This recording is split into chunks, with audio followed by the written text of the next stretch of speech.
Okay.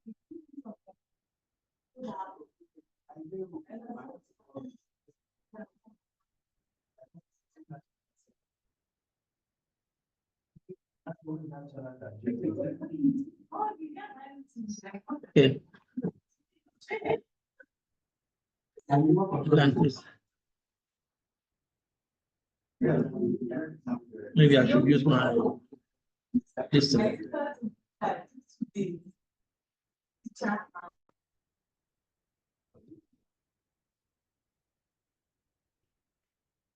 Hello.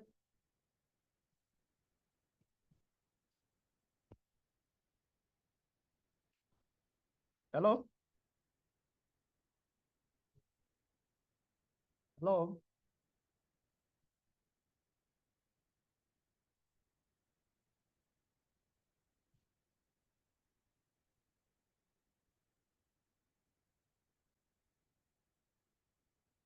Hello. Can you hear me? He's speaking. Ask for me.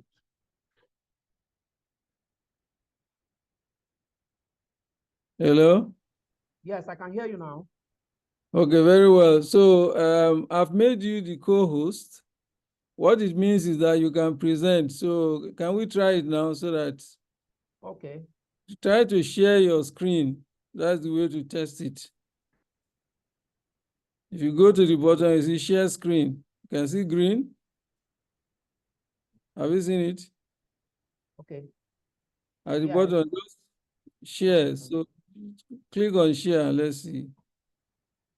Okay, very well. That's it. Yeah. Okay, very well. So you can unshare. It's working. It's fine. Okay. So what you do, so we'll just replay this. So I will start.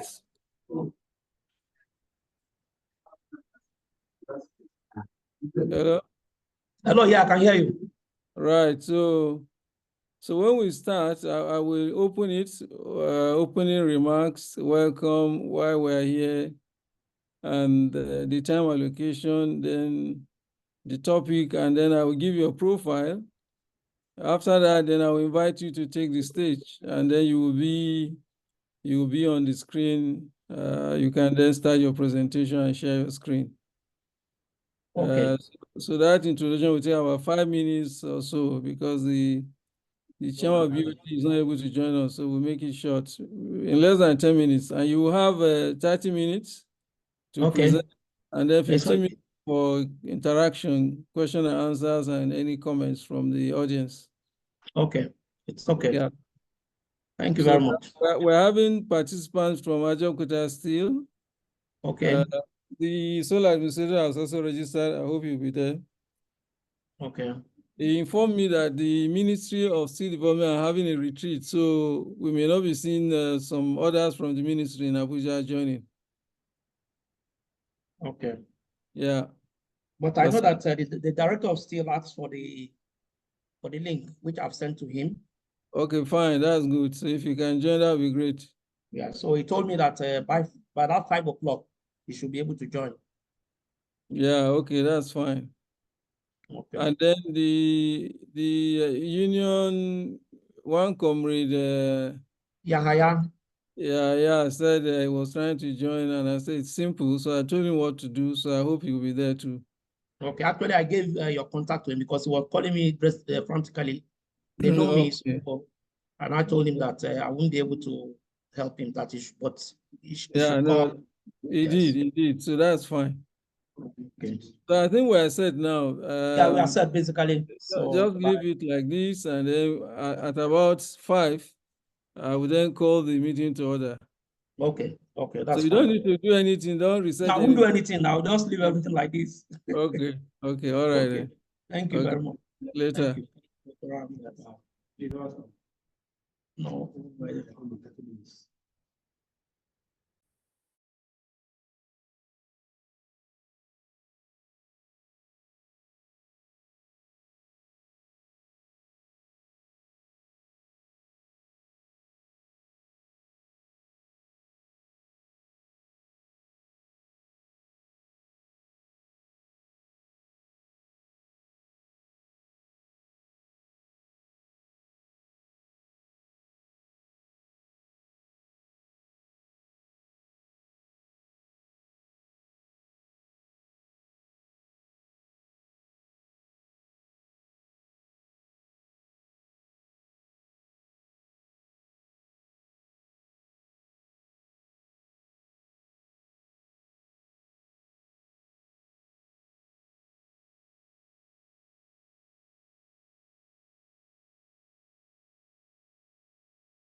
Good afternoon, gentlemen.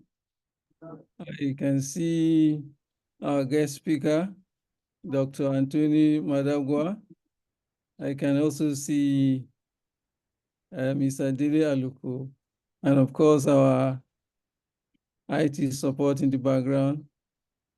We have, as at 4:30, about 25 registered for this PEEF virtual talk. And we're expecting more to join, but because we have a very constrained time, 1 hour, we're going to start now. And we'll start with the introduction, and as we have more participants joining in, they will flow with the program.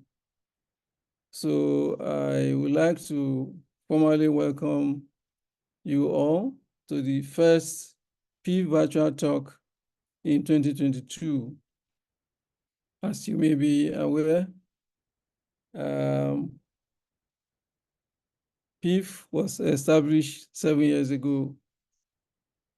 My name is Musa Rabiu. I'm the Executive Secretary of PEEF, which stands for People, Expertise, and Excellence Foundation. Established 7 years ago, we have had several PVT sessions focusing on different sectors of the economy, from agriculture to housing to education, even health. This year, we plan 7 PVT sessions. This is the first one focusing on the steel sector, Ajaokuta Steel Company in particular, to be specific. Next, we're going to have a session on federal government budget, a media review. That will be followed by the state of insecurity in the country, and we're bringing experts to look at all these topics. We also have lined up later in the year the food security situation in the country. We will also be looking at preservation of the hydrocarbons reserve in the country. Again, an expert will be leading that discussion. And finally, before our annual national conference, we're going to have a PVT section on integrated farming. Again, this is from an expert, a business, agro-business man who has been there for over 30 years. The main activities of PEEF are mainly these PVT sessions. Of course, we have our knowledge sharing on the PEEF virtual PEEF knowledge sharing platform. And then we have the annual conference, which holds usually in November. So that's what we do year in, year out. The purpose of the PVT is essentially to focus on critical topics in selected sectors of the economy. And because we're bringing experts, what we expect then is expert analysis with focus on identified problems, and importantly, prefer practical solutions. We don't want to dwell on problems and blame game. We want to look at problems and prefer solutions, practical solutions. So basically, that's what we do on the PVT platform, and that's what we expect again from our guest speaker today. I have apologies from our Chairman, Board of Trustees, Engineer Alhaji Abdullah Bukar. He was going to be with us today, but he had an emergency, family issues to attend to. So he sends his apologies and wishes us a successful outing today. Before I introduce the guest speaker, I would like to just say the budget we have for the 60 minutes will be the introduction. After this, we have 30 minutes for the guest speaker to engage us. Of course, he will present and marshal out his arguments on what the situation is with regards to the topic, which basically is reactivation of the Ajaokuta light section mill, a step in the right direction. There's a double question mark there, which means he's going to interrogate if that is a viable option for the federal government at this point in time. Our guest speaker will have 30 minutes. Then we will spend 15 minutes on Q&A and comments from the participants. And the last 5 minutes, we will summarize and close this PVT session. So on this note, I would like to introduce our guest speaker, Dr. Anthony Abodunri Madagua. As I'm doing that, I will also spot him on. I hope you can see him now. Okay, so I'm going to read a brief profile of him. So while I'm doing that, you can take a look at Dr. Madagua. He holds a master's degree in chemical engineering. Is a registered engineer of over 40 years, experience in project engineering, operations, and management in the steel industry, solid minerals development, and allied industries. Dr. Madagua is a consultant, he's an author, he's an industry analyst, and of course, he's a former MD CEO of Delta Steel Company, Ovian Alaja, former Group Executive Director, Global Infrastructure Holdings Limited, former Group Executive Director, ETA Zuma Group, West Africa Limited, an indigenous conglomerate specializing in exploration, mining, steel, and power, where he was project lead for Zuma Coal Project Okobo, the first post-independence mechanized coal mine in Nigeria. Presently, Dr. Madagua is MD PEEF Engineering and Development Limited, a consulting firm in steel, environment, and power. He is also the CEO of 3 Mines Global Limited, a gold exploration and mining company where he was project lead for the Taki Gold Mine project. Engineer Dr. Madagua has many publications and is the author of the books, The Betrayal of the Nigerian Steel Dream Delta Steel Company Saga, and Who Says Government Has No Business in Business, the title of his second book. His third book, The Paradox of Dysfunctional Industrial Policy, Nigeria Case, is due for release soon, and he is married with children. So join me in welcoming Dr. Anthony Boduri Madagua, our guest speaker at the first PEEF virtual talk in 2024. Dr. Madagua, over to you. You may want to share your screen, and then the floor is yours. Thank you very much, Dr. Rabiu. I'm delighted to be on this PEEF talk. Let me first of all start by thanking the Board of Trustees and the management of People's Expertise and Excellence Foundation for this opportunity to discuss this topical issue.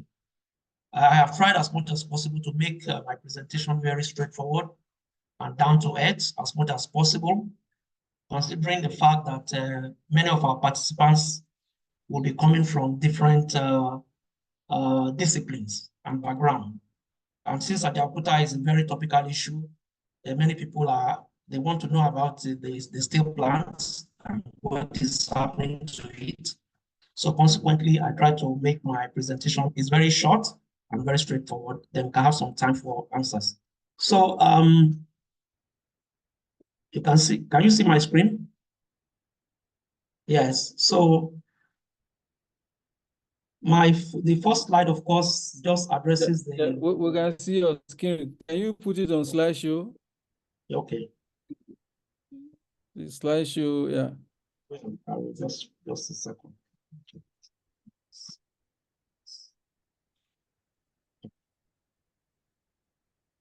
Okay. Thank you. I think it's better one. Yes. Better. So, yes.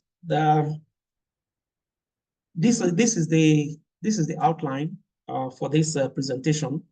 We'll be discussing the overview of the light section mill of the Ajaokuta Steel Company. And I'll quickly go through what is a rolling mill and the light section mill. What are the raw materials and products for the light section mill? I'll also be discussing on the products from the light section mill.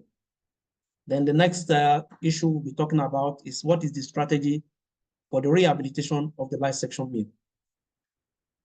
Then we'll be looking at what are the highlights of the rehabilitation and operation of the light section mill. And more importantly, what are the benefits derivable from operating the light section mill vis-a-vis waiting to commission the entire integrated steel plant? Because there are a lot of questions in the social media. Why are they working on this? Why are we not waiting for the integrated steel plant as a whole to be commissioned? Then, of course, we'll be looking at meeting the demand for the concrete roads construction in Nigeria, which is actually the genesis of this project, and the short to medium term prospect of road export within the ECOWAS region. Then we'll allow for question and answers, as Dr. Rabi has mentioned. Then we can take it from there. Now, overview of the light section mill of the Ajaokuta Steel Company. What is LSM? LSM is an acronym for light section mill. And the light section mill is a type of a rolling mill. The process of rolling mill in itself is called, this particular process is called hot rolling, as the temperature of rolling is about 1,200 degrees Celsius. Now, rolling is a metal forming process that employs the use of series of rollers to alter the shape, improve, and to enhance the mechanical properties of materials, which is in this case is a steel billet. Now, the material steel billets usually will travel along stands, which I will show you some of the pictures in the light section mill, during which it undergoes deformation and breakdown into subsequent finishing products, which I will also show you the pictures. The light section mill can therefore be referred to as one of the two last stops in any steel plant where finished steel products for commercial markets are produced. In other words, whatever you get from the light section mill goes straight into the market for users to be able to use. Other things are usually referred to as semi-finished products. Now, the light section mill of Ajaokuta is one of the completed plant units at the Ajaokuta State Plant. There are about 6 or 7, 8 plant units and many more like that. There are plant units completed in Ajaokuta, but LSM is one of them. Then you have what we call the wire rod mill, which is an integral part of the LSM. Is also completed. Both this mill, that is the light section mill, and the wire rod mill, they have been completed and commissioned in 1983.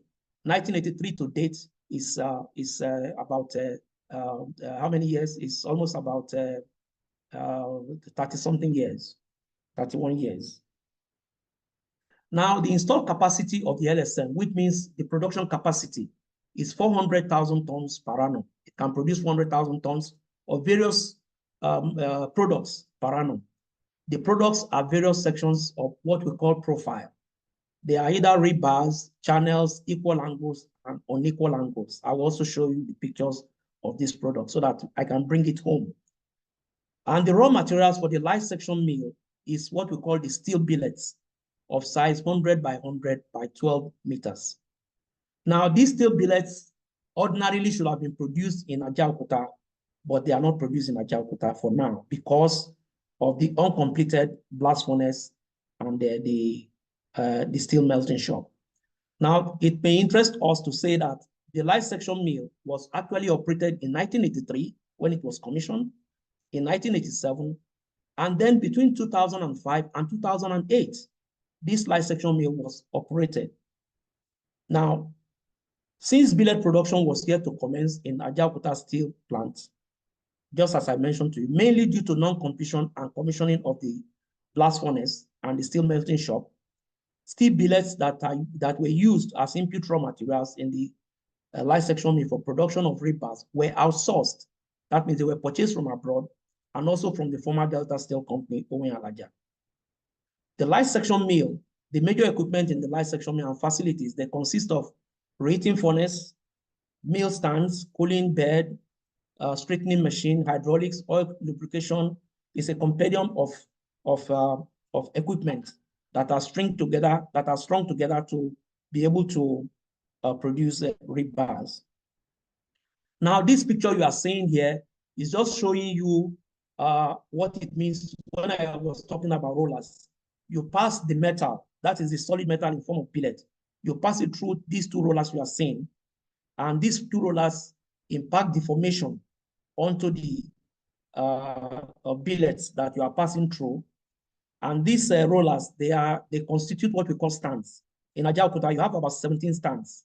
So as the billet moves from the rating furnace where it has been heated up to the end of the cooling bed and where they are packing it as product for market, these billets undergo deformation and they are deformed into a mold. Let me use the word layman, molded into the various sizes of reinforcing bars or what we call iron rods that you see in the market.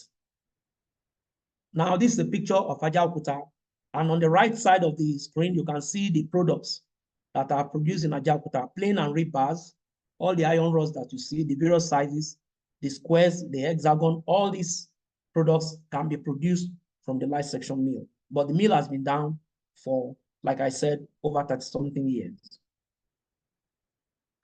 Now, this is the picture of the light section mill.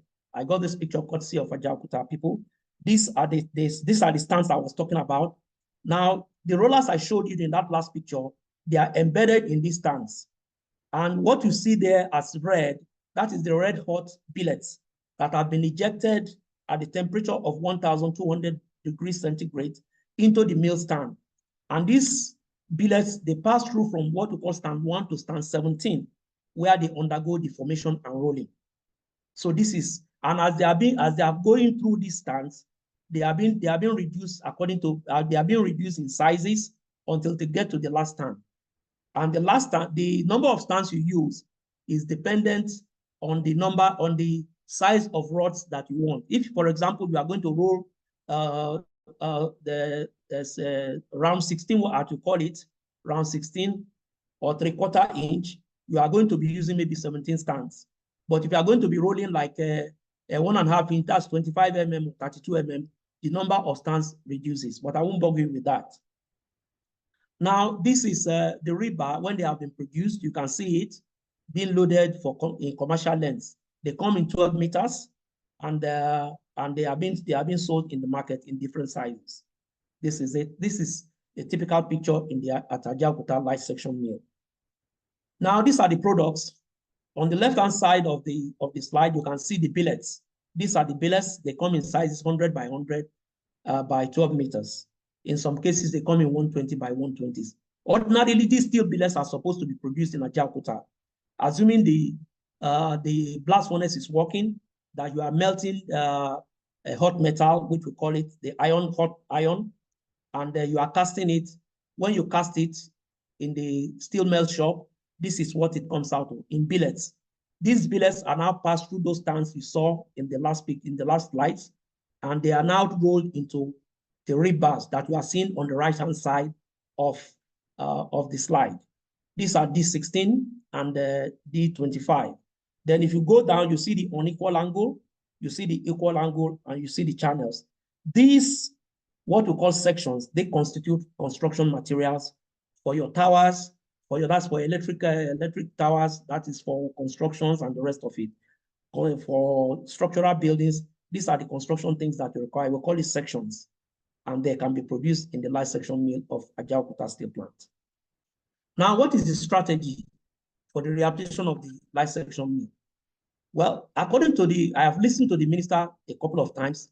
The concept for the rehabilitation and operation of the light section mill is to show proof of concept, according to the ministry. What this means is that a lot of people are saying Ajaokuta is obsolete. A lot of people are saying it cannot work, it's already obsolete, it should be scrapped and the rest of it. So, like if you have a car, somebody is saying that you sell this car is not good again, and somebody just comes and tells you that, okay, we put a battery in this car and we started it, the engine started once. So you begin to have a thought to say, do I really have to sell this this car. So the proof of concept is basically to show what is actually in Ajaokuta, if Ajaokuta can really be revived. So there are two technical audits that were conducted on the entire steel plants in 2010 and 2018. I would expect that the rehabilitation strategy will be informed by the findings in these technical audits for the light section mill. In other words, things that were bad, because when this light section mill was stopped, it wasn't stopped because it broke down. It was stopped because of other contingencies. So consequently, if it was properly packed, stopped, they should be able to revive it. So I believe the technical audits will be able to inform them on the strategy for rehabilitation of the light section mill. It should also be remembered that the construction strategy for Ajaokuta steel plant is backward integration, which in the context of Ajaokuta was to commence commercial operation from the downstream to the upstream. So that was why when the Russians commissioned the plant, when the Russians commissioned the plant,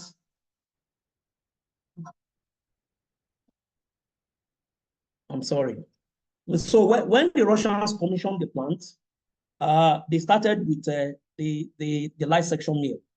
So what am I trying to say is that this backward integration strategy can also be keyed in. And the advantage of this strategy would include revenue generation while construction is still going on the upstream.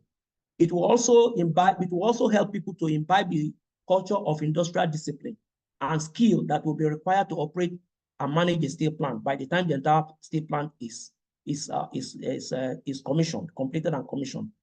Now, for this proof of concept, I expect that imported billets can be offloaded in Warri, transshipped to Ajaokuta by using the Itakpe Ajaokuta Ijewu standard gauge rail line for onward delivery to Ajaokuta. Like in the past, when this kind of project was done, road transportation was used to import the pellets, which was very cumbersome and of course very, very unsustainable. So the rail line presently is being used to ferry pipes for the AKK pipeline from Warri to Itakpe, where they are transshipped onto trucks for delivery further north. So same philosophy or same strategy can be made available to transport steel billets imported steel billets from Warri to Ajaokuta. Then of course I will expect that the natural gas that will be required for the firing of the reheating furnace will be sourced from the NNPC. This facility already existed in Ajaokuta. It's existing in Ajaokuta, and I think it will only require recommissioning of the line, but they know what to do, I believe. Now, I just showed this slide to show you that the railway line is actually conveying pipelines from Warri to Itakpe. I have seen it personally, and because I'm from that side of the country, I have seen it personally. So I decided to show you that this is not going to be, the billets are a little bit less cumbersome in terms of handling. So anytime you load the billets in the Warri, you can be rest assured that in the next 5 hours, it should be in Ajaokuta for production. Now, what are the highlights of the highlights of the rehabilitation and operation of the LSM? I want to believe that they need to service their light section mill equipment and facilities, which I told you about the stands, the shears, pneumatics, and the rest of them, based on the findings from the technical audit. They are supposed to make sure that the rolls for the rolling operation, including spares, are available. Then the timely ordering of steel billets of the right specification has to be ensured. Then there must be a firm contract agreement or arrangement with the Nigerian Railway Corporation to adhere to timelines for delivery and early commencement of deliveries of steel billets for stockpiling to avert stoppage. I also want to believe that a project team to prepare and monitor activities like Gantt chart, both for macro and micro activities, must also be put in place. And of course, relevant staffs to be deployed for the project, including engagement of available retired staff. Now, what are the benefits of this? I want to say that I have been privileged to start a rolling mill that has been down for 6.5 years when I was in Delta Steel. I used to be the AGM rolling mill, and I was saddled with the responsibility of starting a rolling mill, our rolling mill in the Delta Steel that has been down for 6.5 years. So, and it was possible to do that, even though the condition of that mill that time was very terrible. So it was, it's something that has been done in the past, and I think can still be done. Now, what are the benefits? The benefits, first of all, will be that we can have quality bars that will have a guaranteed quality that can be rolled, and we can use it for the road construction that we are thinking about. Because some of us that have traveled some of these roads, we can see the way they are failing. And since the discussion on this concrete road construction has commenced, I think it's a good idea to give it a thought. Because I've seen some roads in abroad, especially in Germany and some other places, where some of the roads that were constructed during the Second World War, they are still there because they are concrete. And even when snow comes and the snow comes and goes, the concretes are still there. It will also rekindle interest in the Ajaokuta Steel project and prove its attractiveness to investors, and perhaps encourage serious government support. Because if the rolling mill can work, I know that steel plants of Ajaokuta age, some of them are, in fact, Ajaokuta is the only steel plant that I know was not commissioned, that was built by TPE, that was never commissioned. And I know some of the steel plants that have been expanded to 5 million and 7 million that are of the same age with Ajaokuta steel plant. So perhaps if this proof of concept is successful and is sustainable, then it will attract it will attract a lot of interest from investors, financiers, and also encourage government to do more for the steel plant. It will also trigger productive activities in the steel company, which has been absent for years. I hear people saying that they are paying people in Ajaokuta for nothing, which is they are talking from position of ignorance. I'm very sorry to say, because in Ajaokuta there are a lot of facilities that are there that needs to be kept in a state that if you want to start it tomorrow, you can easily start it. That we can dwell on. I can dwell in it on others. We can dwell on it in other discussion.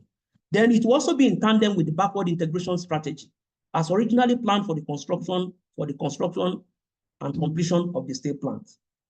And like I said, if this proof of concept program is successful and can be sustained, it will also trigger production activities along the Jewu, Ajaokuta, Itakpe railway line corridor. And it will create jobs for our teeming youths, both at the downstream and the upstream. And of course, finally, what's the short to medium term prospect for rod export within the ECOWAS region? Well, my submission on this is that it is too early to evaluate this prospect until the economics of importing steel, billets, and exporting products are determined. That says it's products, actually not projects, and the products. In the steel value chain, the cheapest operation is conversion of billets into rods, into iron rods. That is the cheapest. The least cost, the most cost-effective operation in the steel plant, converting billets into iron rods. That is why you have a lot of rolling mills in the past. It was when billet became very inaccessible and very difficult to get due to foreign exchange and other economic conditions and political conditions. People now started going for backward integration by putting in mini steel mills, whereby they can melt scrap and make their own billets and cast it and make their own billets and then use it in their rolling mills. Otherwise, the cheapest and the most cost-effective operation is just to buy your billets, convert into iron rods, and sell in the open market. So I believe that this project, I believe it is well handled, and if it is well done, I think it will be a success. In terms of looking at the economics vis-a-vis the entire steel plant, yes, it might not be. That's why it is called a proof of concept. But if you are going to look at the economics of the rolling mill itself in isolation, I believe that it will not be far off to say that they can have a break even if the volume of operation and if the sustainability of operation is maintained. That is my submission. Thank you very much. I welcome questions and answers. Thank you. Thank you very much, Engineer Dr. Madagua, for this very stimulating presentation. You have raised a number of issues, and I'm sure our audience listening to you and may have questions or comments to make. So please, if you would like to make a comment or would like to ask a question, could you just indicate by raising your hand electronically, then unmute to contribute. Yes, Mr. Aluku. Mr. Aluku, can you go ahead and, yeah. Mr. Adele Aluku, please go ahead. Okay, yeah, thank you very much, and good evening, everybody. Thank you very much for a very enlightening presentation. Now, the story of Ajaokuta Steel has been with us for several decades now, and there are lots of concerns in the public domain, and I'd like to get your view on two of those concerns. One of the concerns is that the technology that exists in Ajaokuta Steel right now is obsolete, considering the fact that the plans for this plant were drawn up, I don't know, 30, 40 years ago. So the view is that the technology is obsolete, and therefore, whatever products will be coming out of it may not be competitive in today's market in terms of economies of scale, pricing, and other considerations as compared with other steel mills around the world. So I'd like to get your view on that. The other issue, which I didn't quite see addressed in your presentation, is an overall cost-benefit analysis. How much do we still need to invest in this project to be able to deliver some kind of product? And what is the likely return on these products over time? When would the break-even point be, if there is one at all? So is it something that is actually wise to put money into, or are we simply going to be pouring money into a bottomless basket? I think these are questions that a lot of people are concerned about, and I for one, have not seen a lot of answers on these questions to convince one that it is worthwhile going ahead. So I'd like to know your perspective on this. Thank you very much. Let's take the next question. Mr. Fadere Olugbenga Fadere. Thank you very much, sir. Thank you very much. I want to appreciate the organizers and the presenter, the resource person. Really benefited a lot. Just to add that the issue of the question whether we begin still or not is not a question. That's why you look at all the kinds of development and projects going on. Steel is a material that everybody needs. We see how steel products are coming to the city. Where do you want to get this steel from now? Do you want to make them locally or from importation? Now, concerning the issue of billet conversion for the proposed the concrete pavement, that's rigid pavement for the construction of roads. Can we also look at the electrification of the rolling mills that are in Osogbo, Jos, and Castina? Since if you have those rolling mills working, they will be closer to the projects that they want to serve, unlike maybe having it from a single point. So we also have to make sure that Ajaokuta Steel Company, the LSM, and the wire rod mill is reactivated. We also focus on how we can also revive the Oshogbo Miss and Katsina and just thank you very much. Okay, thank you, Olugenga. Next, we have Abdul Halim Adamu. All right, thank you very much, Mr. Anthony, Dr. Anthony, rather, for that presentation. I have it's like more of a comment because recently we visited the NGSA, Nigerian Geological Survey Agency, and they have told us that they are earmarking, so they are doing a project on carbon capture, utilization, and storage. So they have told us that they are earmarking Ajaokuta as a potential storage center for carbon capture, especially those from the Niger Delta, because we are thought they would be looking at areas like Jos, where we have a good basalt. So I just want to know if you are aware of that project coming up, so we don't put efforts in the wrong place. I just want to know if you're aware of that.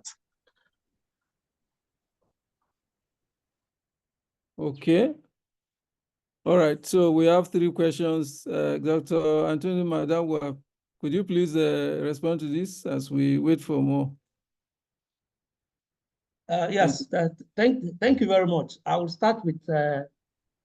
Aluko, I believe, Loco, something like that. Yes. He talked about the technology of Ajaokuta being obsolete, that the perception in the public space. The technology of Ajaokuta is what we call blast furnace, basic oxygen furnace technology. As of today, the world is producing about 1.8 billion tons of steel. And 70% of that quantity is being produced by blast furnace, basic oxygen furnace technological process, which is the same process that is in Ajaokuta. So in other words, as at on date, 70% of the world crude steel production is still being handled by this same process in Ajaokuta. And I want to say that the obsolescence of, there is nothing like obsolescence usually in the steel industry. It's only unfortunate that we have not been able to adopt some innovative technologies in our steel industry because they have not been working. For example, like the blast furnace is still being used all over the world, but what is being done now is that they have modified the blast furnace with a lot of modifications. So that is why if we are going to complete Ajaokuta today, that blast furnace will have to be modified with a little bit of some modern innovations, which will include something like pulverized coal injection, carbon capture, internet technology, internet, and the rest of it. So those innovations will come into place. It will not, Ajaokuta will not be completed. Ajaokuta will not be completed the way it was conceived in the last 40 years. It will be modified, but the structure itself, nothing is going to change the structure. For example, the furnace itself, nothing has changed in the furnace. So in terms of obsolescence, those who are saying that, they are saying that from the point of ignorance. And I can say for sure, as an expert in this area, that the blast furnace is still very much okay for the production of good quality steel. Then to come back to the quality, the product that will be in the market, I can assure you that the product that will come out from Ajaokuta will perhaps be much better than what you have from the induction furnaces that are being. Most of the products you have in this country today, the rebars, they are coming from what we call induction furnaces. Now, these induction furnaces they melt scrap and they use the scrap to make the iron rods. If you go to the market today to buy iron rods, you are not buying, if you check the quality of the rod in terms of chemical and physical characteristic, they do not meet the standard. I can tell you that. In terms of sizes, if you want to buy, for example, 1/2 inch, they will give you 11 point something. If you want to buy this, if you go to the market, they know. These people, they know how to handle. And the reasons is that when you are producing steel from scrap, if you do not select or aggregate your scrap very well, you are going to have problems with the chemistry of the steel. And consequently, you are not going to get the best out of it. That is why most construction companies in Nigeria, they do not buy their rods from the local market. They get their rods from outside the country. That is Julius Berger, the big contracting companies, because those products, they are.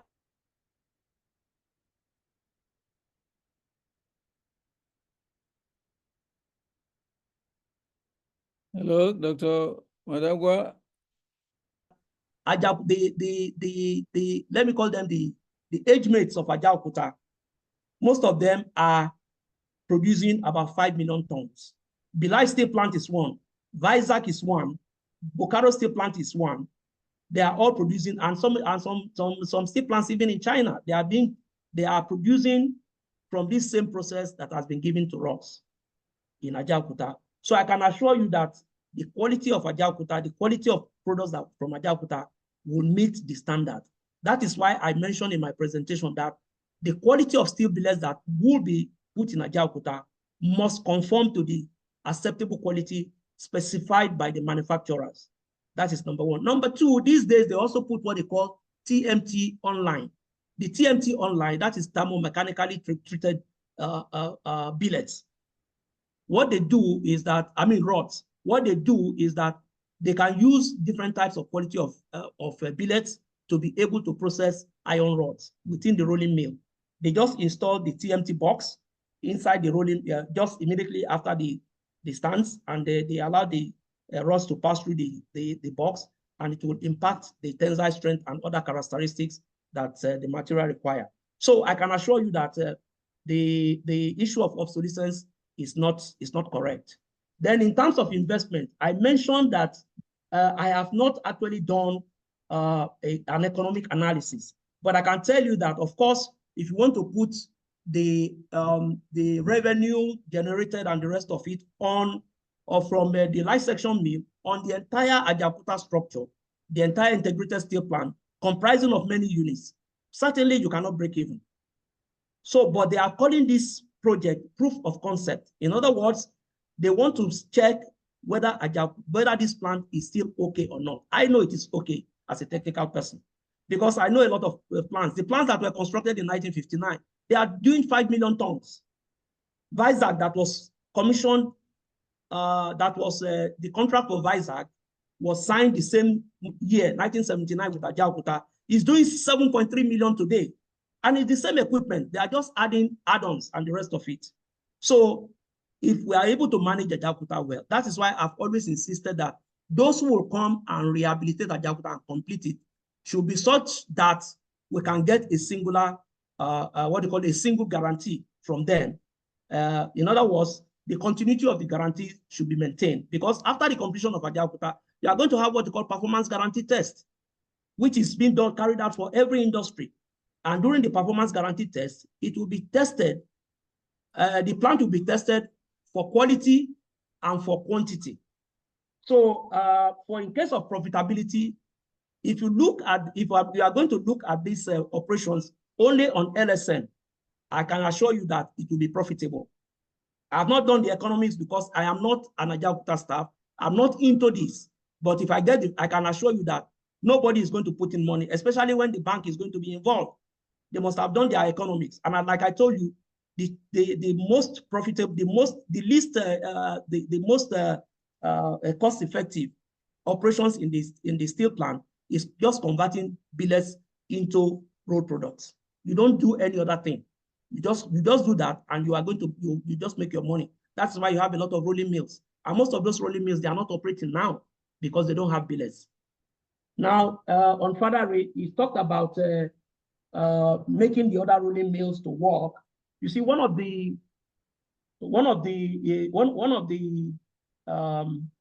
advantages of this project, which I saw, is the ability to transport billets from Warri to Ajaokuta seamlessly. You know, it is the ability to transport billets from Warri to Ajaokuta seamlessly, because if you take the billets to Warri, you can easily put it on the railway, which is one of the cheapest means of transportation and very effective. The last time when some of these billets were being shipped from Warri to Ajaokuta, even from Lagos, you don't even know when they are going to get to Ajaokuta because of the bad roads. And if those billets, if those trucks tumble on the road and the billets fall down, you need to mobilize a crane to go there, because each of those billets is about 1.3 tons. They weigh more than a car. So for the flexibility, operational flexibility of getting the billets to Ajaokuta, I think it is better to start with this. Just like the ministry said, they say this is a proof of concept, which I think should be welcomed by everybody, so that it will point out to people that something can still happen in Ajaokuta. I think Mr. Adamu talked about the carbon capture. I am not aware of this project, but I know that most blast furnace processes these days, because of the innovative technologies that are coming up, they are bringing in a lot of innovations to reduce emissions, to reduce carbon emission.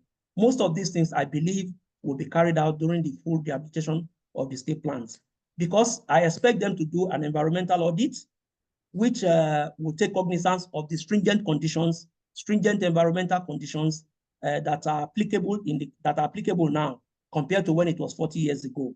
So some of these things will be maybe the environmental control equipment, like the scrubbers, like the clarifiers and all those things. Maybe most of them, cyclones, most of those equipment will probably be re-engineered to make them more efficient for carbon capture and the rest of it. And probably also, like now, the metallurgical coal is known for a lot of pollution, the coke oven and the rest of. That's why most people are going for pulverized coal injection, which is less polluting to the atmosphere.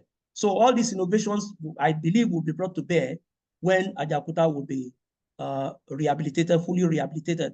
But for the purpose of the light section mill, there is nothing there. You just bring your steel billet, put it in the oven, which is the rating furnace, heat it up to 1,200 degrees centigrade, and you roll it out and you bring it out.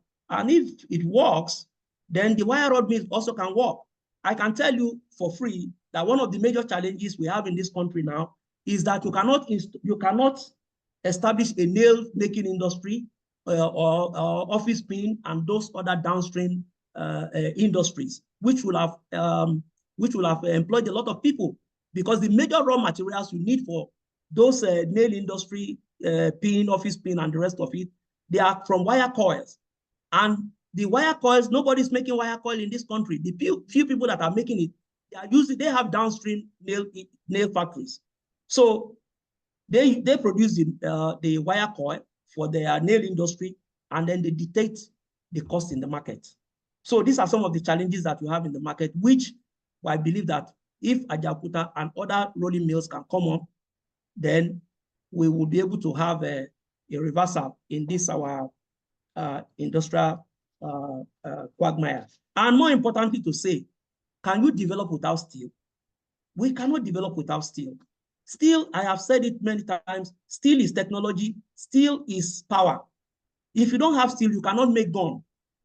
You know, if you don't have steel, you cannot, even your power plant, you can't do it. Even your steel, your petroleum industry, the pipelines, the valves, they are all steel.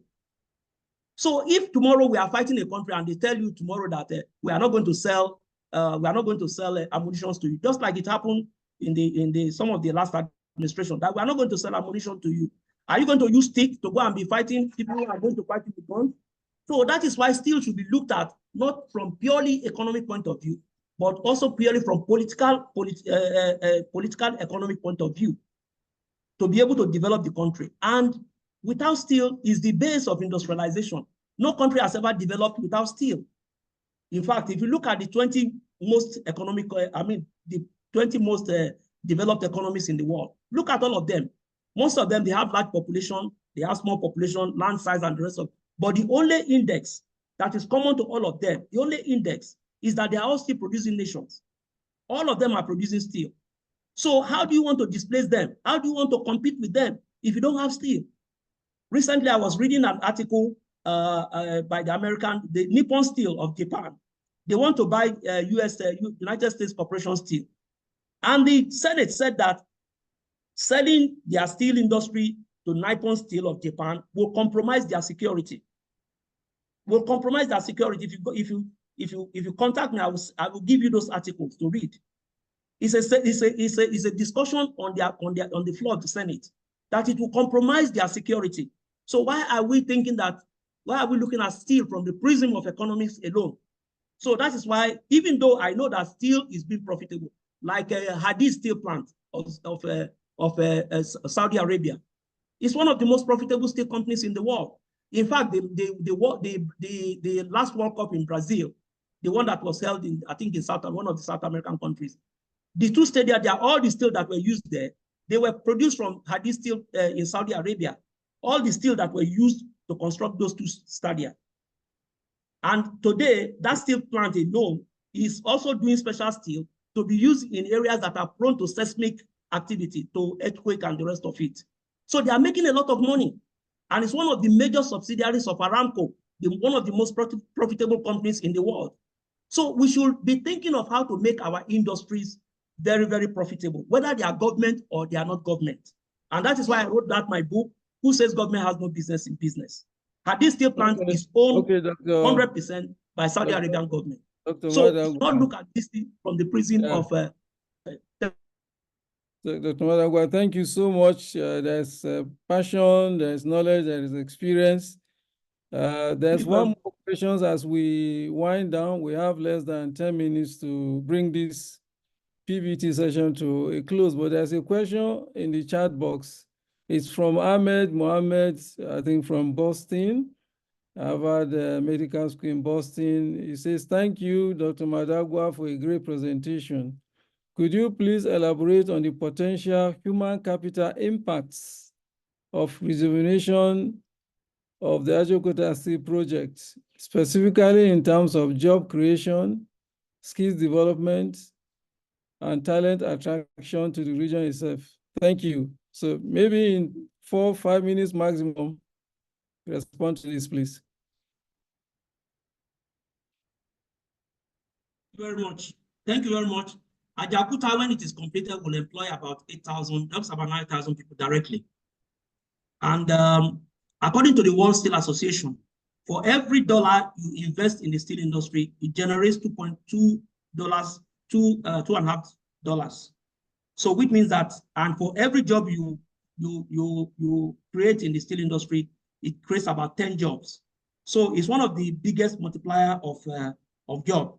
So if Ajaokuta is completed, and indeed some of the steel plants in the country, this unemployment that we're talking about will vanish. Now, number two, in terms of skill, you see, the steel industry provides, when they say steel industry is the bedrock of industrialization, the reason is this, because it is a melting point of all disciplines, you know, whether it is, whatever it is the melting point. So it affords people the opportunity to come there and learn. And I have seen that one of the major challenges we have, even in Nigeria today, when you have a student of mechanical engineering and you ask him how many industries he or she has visited during the course of his study, they will probably tell you they have not gone to anyone. Because the few industries that are operational now, they are privately owned, and they do not allow people to just come in and do industrial attachment, which is part of skill acquisition and potentials for growth. Like when I was in the university, I started going to this industry from year one. When I was in the university. And I knew when I was in Delta Steel, I used to have a lot of students from University of Lagos, from universities all over the country. They are coming for industrial attachment in one area, either chemistry, either metallurgy, mechanical engineering. And this. So the importance of steel to development of potentials and job creation cannot be overemphasized. So I believe that it's going to be a step in the right direction, and that we should encourage everybody. We should encourage the government to follow it up. The only thing I've always maintained is that when they are doing this thing, they should put the right peg in the right, they should put the round peg in the round hole, so that we do not have issues whereby people make mistakes. When people are doing, when you want to go for operation, you don't just carry anybody and put as to go and do the operation. Ajaokuta needs operation, and people that should handle it must handle it with all the tact and the seriousness that it deserves. And I want to really thank this government. I don't want to make it political, at least for creating Ministry of Steel development. It is unprecedented.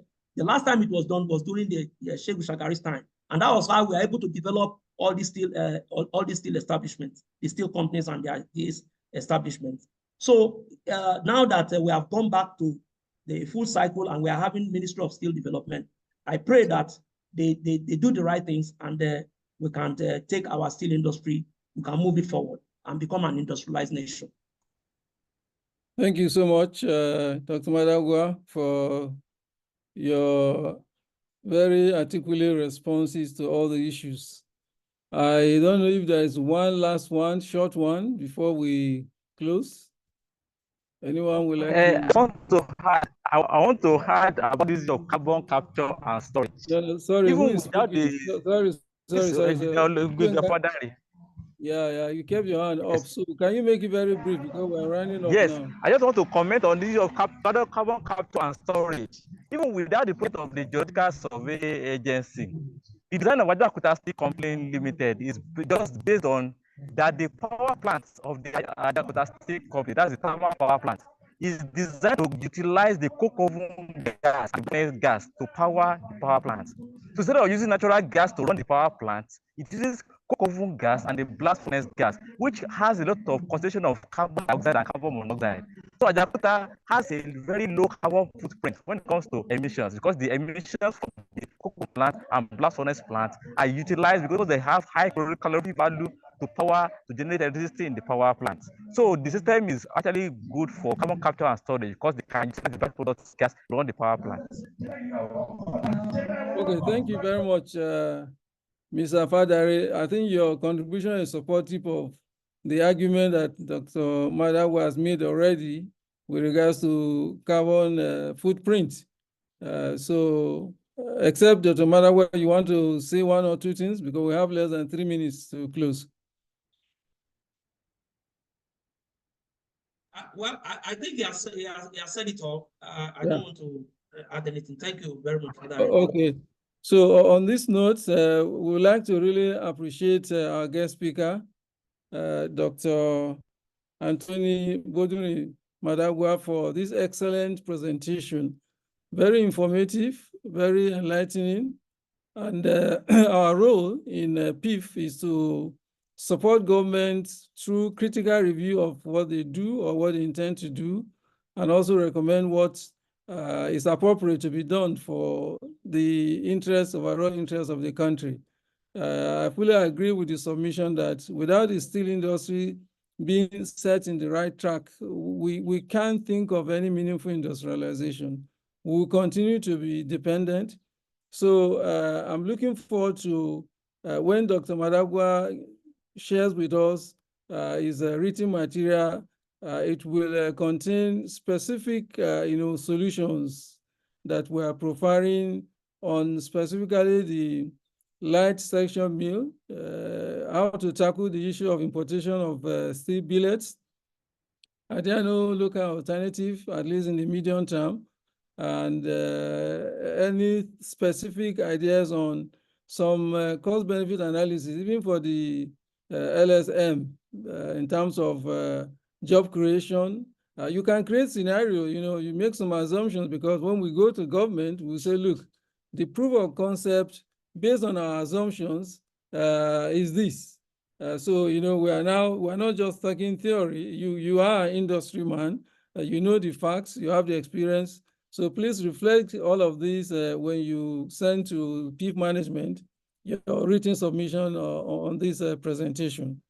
We thank you so much, and all our participants from across the globe. I recognize we have participants from Europe, from North America, of course from Nigeria, and probably within Africa, outside Nigeria. So thank you so much. We'll be looking forward to you joining us in our next PEEF virtual talk in May. Thank you so much. On this note, on behalf of the Board of Trustees and the chairman who has been unable to attend, I thank you so much, and have a very good evening wherever you are. Bye. Thank you. Thank you.